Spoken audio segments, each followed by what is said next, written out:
So good morning to everyone. I'm Rick Morgan. I'm the Manager of Business Development here at Cigi. Welcome to you all, and thanks for taking some time out of your schedules to attend this announcement. We have three speakers this morning: the Honourable Jerry Ritz, who is the Minister of Agriculture and Agri-Food Canada; Dr. Julianne Curran, who's the Director of Nutrition, Scientific and Regulatory Affairs at Pulse Canada; and then Joanne Booth, who's our Chief Executive Officer here at Cigi. So I'll just turn the podium over to Minister Ritz. Well, thank you, Rick. Good morning, everyone. Thank you for joining us here today on this beautiful winter day in Winnipeg. I couldn't believe it when I got here last night. You didn't have to hold your breath as you ran out of the airport. It's always great to be here at Cigi with Joanne and her crew. Canadian grains continue to drive our economy, accounting for close to half of Canada's total agricultural exports, which of course is some $23 billion for the grain side. That's in big part thanks to the important contribution of Cigi over the past 4 decades. While our government continues to deliver new opportunities for Canadian grain farmers in markets around the world, Cigi turns those opportunities into hard sales by making sure our customers know about the world-class quality of our Canadian grains. Today, we're here to tell you about a new investment our government is making to support Cigi's ongoing work in promoting and advancing Canada's highly valued pulse industry. Overall, agriculture contributes enormously to our economy, representing close to 7% of our GDP, 1 in 8 jobs, and some $100 billion in total sales here and abroad. Canadian pulses represent a healthy slice of that pie. Don't tell them that, they'll try to put it into pie, and that'll just ruin pie. In 2013, the sector generated $1.7 billion in farm sales, and pulses represent Canada's 3rd largest export crop after canola and wheat, with close to $2 billion in global sales annually. The future continues to look bright, with exports posting record highs again this calendar year. As we move towards the International Year of Pulses in 2016, consumer demand for Canadian pulses is rising exponentially, thanks to their high quality and their heart-healthy benefits.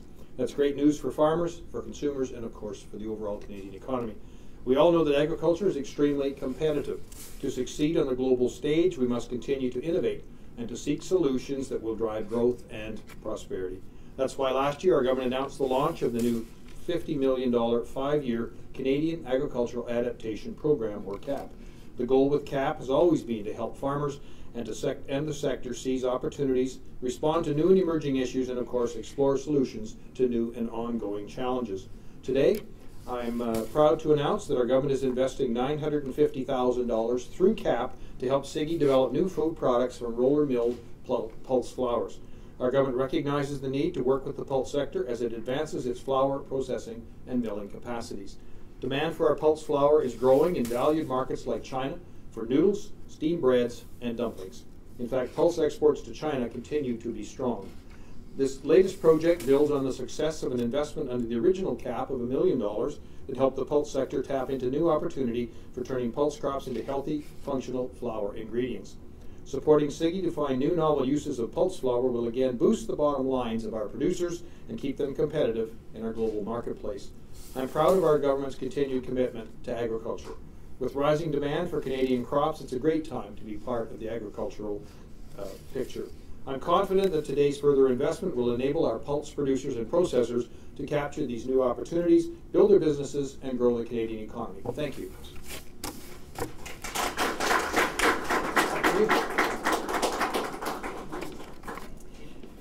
Thank you, Minister Ritz. It's good to hear announcements about new funding for Cigi and the industry, and the thought of putting pulses in pie. It sounds good if we can make a piece of pie healthy. This is excellent, excellent. Our next speaker is Dr. Julianne Curran from Pulse Canada. Thank you, Rick. Good morning, everyone. It's my pleasure to be here and be part of this announcement this morning. I'm just going to say a few brief words about the value of the project for the Canadian pulse industry. There is a tremendous interest among food manufacturers to improve the nutritional quality and health potential of food products like cereals, snacks, and breads. The Canadian pulse industry can capitalize on this opportunity by providing ingredients to the food industry to help them achieve these targets. We know that whole food ingredients lose important nutrients and health benefits through processing. This project will focus on how to optimize the pulse milling process to produce pulse flours that retain those benefits. Cigi will work with commercial partners during the project who will test the specialty milled flours in their own formulations. We anticipate that by altering milling conditions, pulse flours can not only increase levels of nutrients, like protein and fiber in food products, but can also produce health effects like reduced impacts on blood sugar. Results from this project will be important for the Canadian pulse industry to show how processing can be altered to maximize the nutrition and health potential of our ingredients. Thank you.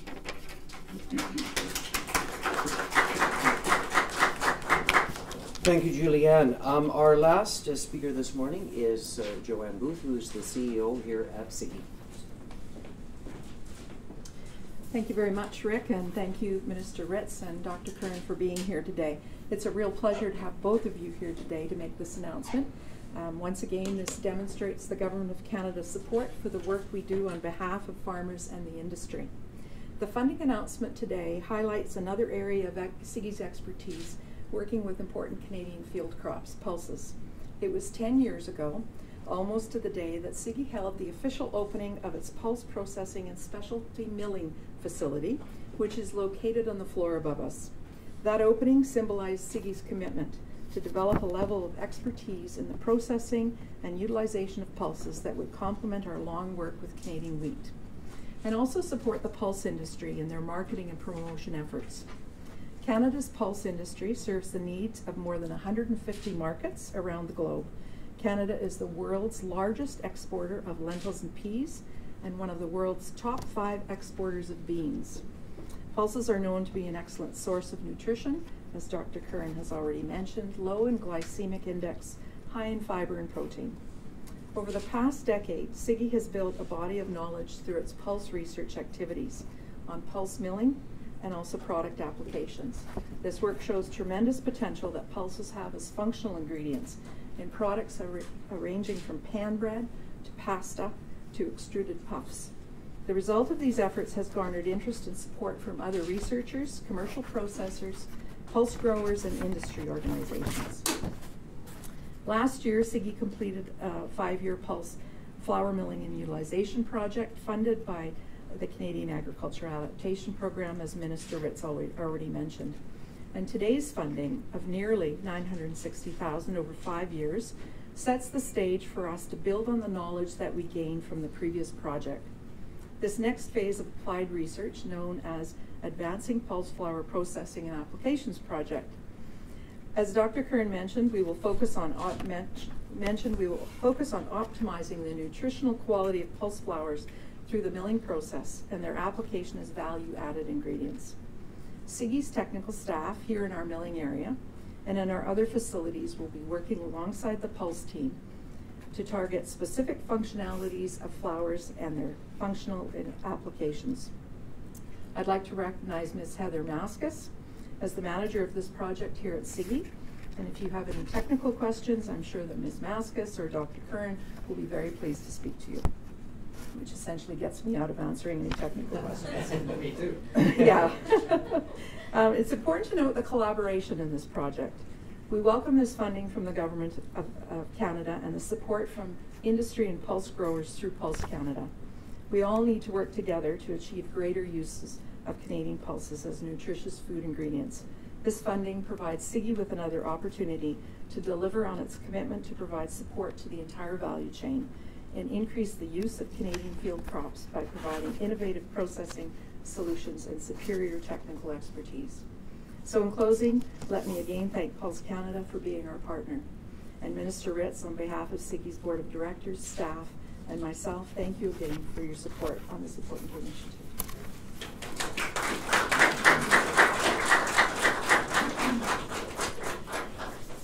Thank you, Joanne. So, all kinds of good news this morning, and that ends the formal press conference here. There's a chance now for photos in the mill, and so we're asking that the speakers who are here, if you'll go into the mill when we're just finished here for those photos. And if there's anyone here who hasn't seen Cigi or the pulse milling facility that was alluded to upstairs, just stick around and we'd be happy to provide a tour to you of the facilities here. So again, thanks for coming, and have a great weekend. Enjoy the weather.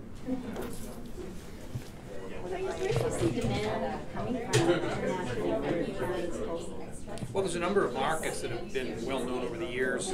North Africa, Morocco specifically, do a lot of reprocessing to go into the European market. Of course, the Pacific Rim is growing exponentially. Japan, Korea, China, when it comes to the addition of pulses into their starch-based diets. Is there any market in particular where Canada sees growth, or you're seeing? Oh, China, I think, is probably the one that would be a flagship of what can happen and what can be done. Of course, as you start to blend in fiber and protein into a starch, you have to significantly change the formula. That's the great work that Cigi will be doing here. Pastas and breads with fiber and protein in them, of course, take different formulations. So those secret ingredients will be added to this facility. So Canada is already the largest exporter of peas and lentils. Yes. Is there, I don't know, the flour market, that post-flour market, and maybe it's not very well developed at this point, but well, it's just beginning days. About 10 years ago, there was a start made to making lentils and peas and so on into a flour-based product as opposed to using them whole in soups and as additives, hummus and so on like that, where it's ground down. But now adding it into flours just opens a whole new world of opportunities and, of course, demand for those products. And it's a new market. And a healthy market. There are people as more and more consumers look at what they're eating and are looking for healthy alternatives and nutrients, they look for pulses for that. And is there is Canada going to be able to meet that demand? Last year there was a lot of problems with disease and moisture. Well, every year is a new adventure when it comes to the weather and logistics and how many acres can actually be put in. Every crop group out there will tell you they're all bidding for acres to make sure the farmers think of them when they're working in their crop rotations. The big thing with the pulses is they set nitrogen, so it's an ideal step then getting back into the coarse grains in that rotation. So do you see acres continuing to grow even? Oh, I think so. It all comes down to return per acre. Farmers, being astute businessmen, will pencil all of that out and say, okay, this year I'm going to grow extra acres of lentils or peas or whatever, because my rotation, for one thing, it's going to work, and for the other is the return per acre looks better with these extra markets. Mr. Rich, would you say a word about the rail issue these days in light of one word? It probably wouldn't be a good word. If I was to say several words, I would say a work in progress. I had discussions as late as yesterday with CN and CP at an event I was at. They both recognize that they have to do more, that they're part of a very extensive value chain. So having them even admit to that, I think, is quite a step ahead from where we were a year ago.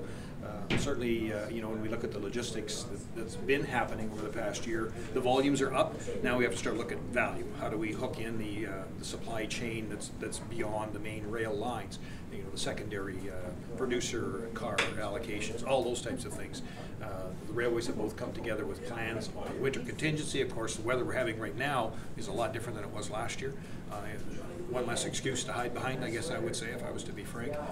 Having said that, they both recognize that there's work to be done.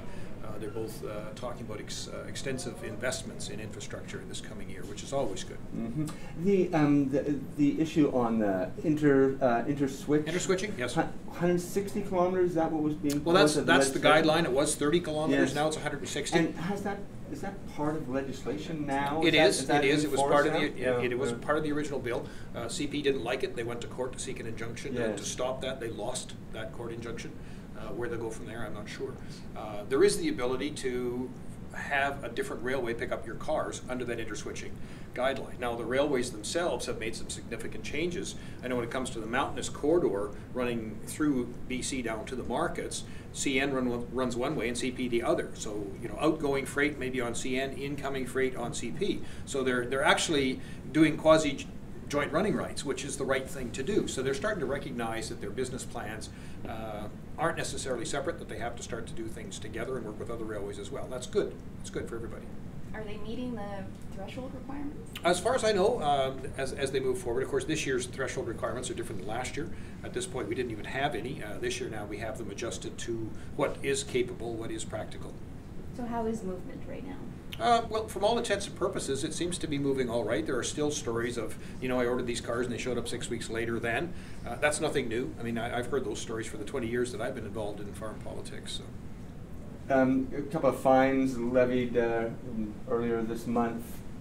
I don't know if that's, if that kind of regulatory scrutiny will be, intensely applied, maybe more fines coming up, or is that, was that There's just always the option. I don't think fines move grain, Martin. I think what they do is bring it into the public purview and puts the railways under that lens where people are saying, gee, they got fined, so they must have done something wrong. Of course, they're publicly traded entities, so they don't want that negative communication. Right, so they work hard to avoid. Yeah, absolutely.